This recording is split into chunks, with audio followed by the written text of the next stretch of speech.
네, 여러분 안녕하세요. 수원시 글로벌 평시학습관 러닝 레터 배우러와 145호입니다. 저는 오늘도 배달꾼 조영호 관장입니다. 이번에 주제는 폭발적으로 늘고 있는 한국어 능력시험 응시자입니다. 배움과 삶에 얽힌 다양한 얘기를 나누고 있죠. 오늘은 한국어 능력시험 얘기를 해볼까 합니다. 줄여서 영어로 토픽이라고 합니다. Test of Proficiency in Korean. 한국어를 모국어로 하지 않는 재외동포나 외국인을 대상으로 한국어 능력 시험을 치르는 것이죠. 우리가 해외에 영어권에 유학을 가거나 취업을 하려면 영어 실력이 어느 정도 되는지 공인 시험을 치르고 그 점수를 제시하고 해야 되지 않습니까? 그렇게 해서 치는 시험이 토플이 되겠고 또 토익이 있습니다. 한국어를 쳐가지고 시험을 쳐가지고 또 한국 쪽에 유학을 오거나 한국 관련 기관에 취업을 하려면 한국어 능력 시험을 통과해야 되지 않겠습니까? 그 시험이 한국어 능력 시험이 되겠습니다. 줄여서 토픽이라고 했습니다. 토픽 1과 2가 있는데요. 토픽 1은 좀 쉬운 것이고 토픽 2는 조금 어렵습니다. 듣기 쓰기가 있고 그 다음에 듣기 읽기가 있고 그 다음에 쓰기까지 있는데요. 듣기와 읽기까지만 하면은 토익 1이고요. 쓰기까지도 하면은 토익 2가 되겠습니다. 토익 1에도 세부 등급이 있고 토익 2에도 세부 등급이 있는데요. 토익 1은 전체 만점이 200점인데 거기서 80점만 맞으면 1등급이 되고 1급이 되고요. 그 다음에 140점을 맞으면 2급이 되겠습니다. 토익 2는 전체 만점이 300점인데 120점을 맞으면 3급, 그리고 150점 이상이면 4급, 그 다음에 190점 이상을 맞으면 5급, 230점 이상을 맞으면 6급. 그래서 토픽 2에는 세부적으로 4개의 급이 있습니다. 점수에 따라서. 듣기가 있고 읽기가 있고 쓰기가 있다 그랬죠. 말하기는 사실은 이제 테스트도 어렵고 수준이 높은데 말하기 시험은 최근에 2022년에 도입이 돼서 별도로 또 등급을 매기고 있습니다. 여태까지 교실에서 대면으로 시험을 치렀는데 앞으로는 인터넷도 병행해서 시험을 치르도록 그렇게 하겠다고 합니다. 어떤 시험인가 잠깐 맛을 볼까요?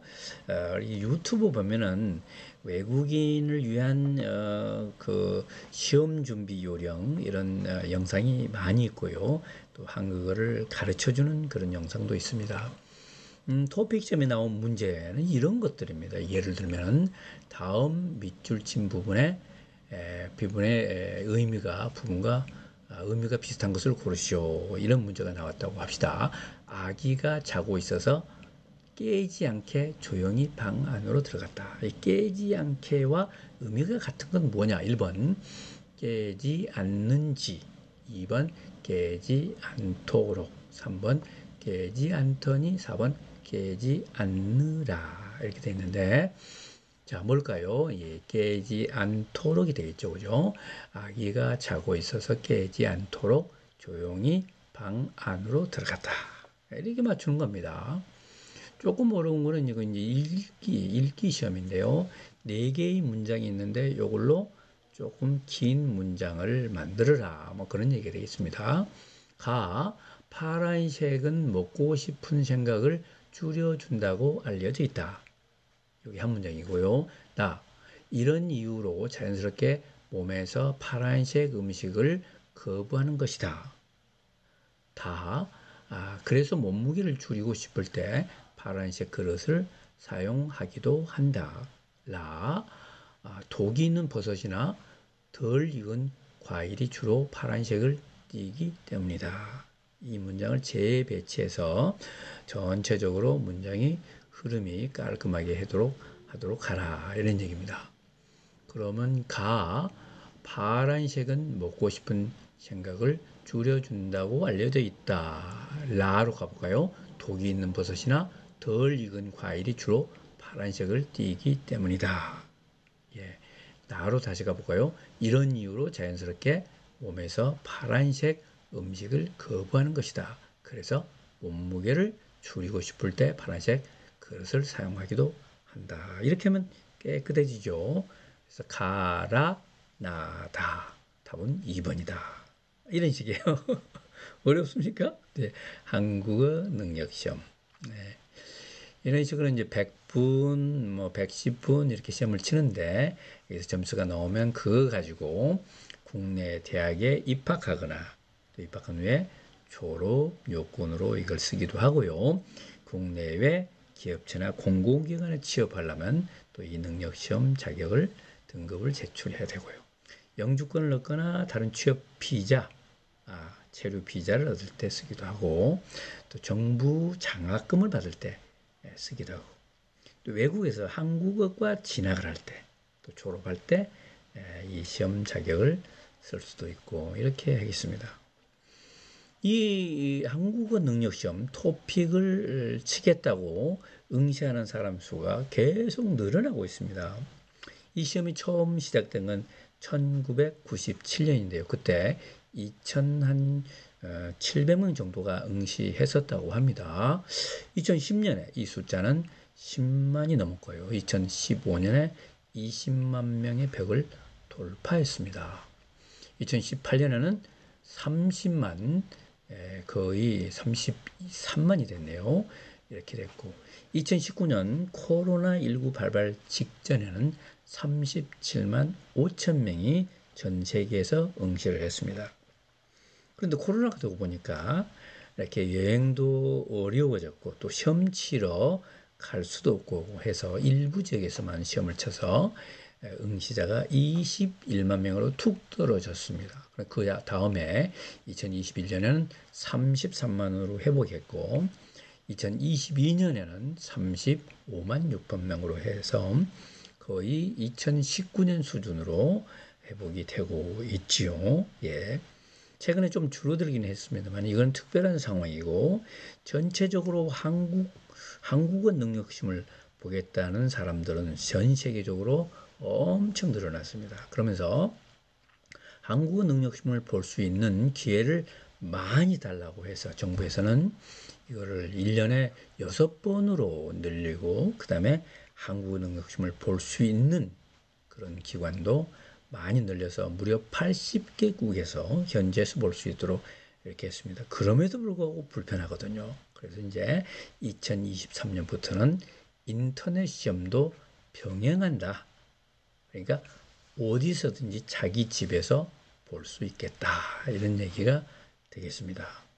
그렇게 되면 지금 30만 명대가 아니라 70만 명대로 금방 늘어나게 될 거다.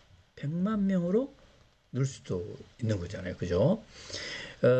영어 토플 시험을 보는 숫자가 1년에 한 230만 명 된다고 하네요. 일본어 능력 시험 JLPT를 치는 사람은 한 100만 명 정도가 되고요.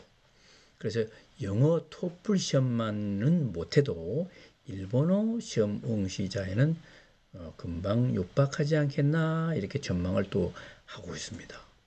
왜 그렇게 한국어 능력 시험을 보려고 할까요? 전 세계에서 말이죠. 예. 이거를 어디다 써먹는가 이렇게 보시면 알 수가 있습니다. 한국어를 공부하고 싶고 또 한국어과를 다니고 싶고 한국에 유학 오고 싶고 한국 기업에 취업하고 싶은 거잖아요. 예. K-팝, K-컬처의 영향이겠습니다만은 전체적으로 우리나라의 국력이 이렇게 올라간 것이죠. 너무나 자랑스럽습니다. 그리고 한글을 배운 외국인들은 야, 이런 글자가 있었냐?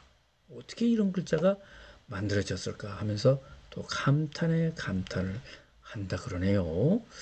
덕분에 한글의 우수성이 전 세계에 알려지고 있습니다. 너무 뿌듯한 일이 아닐 수가 없죠. 네, 네, 조영호 관장의 좌우지간 오늘은 한글 얘기로 마무리 지을까 합니다.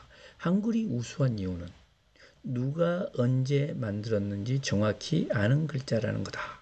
한글은 전 세계에서 유일하게 창제자, 창제 동기, 창제 원리가 기록으로 남아있는 글자다. 노은주 선생님이 아이들에게 한글을 알려주기 위해서 쓴 책, 한글의 우수성을 알려주기 위해서 쓴 책, 한글이 우수할 수밖에 없는 12가지 이유라는 책을 쓰신 분의 첫 번째 한글의 우수성이죠. 한글은 세계에서 유일하게 창제자, 창제 동기, 창제 원리가 기록으로 남아있는 글자다. 여러분 이번 호 함께 해주셔서 감사합니다. 다음 호에 또 뵙기로 하겠습니다. 여러분 바이바이.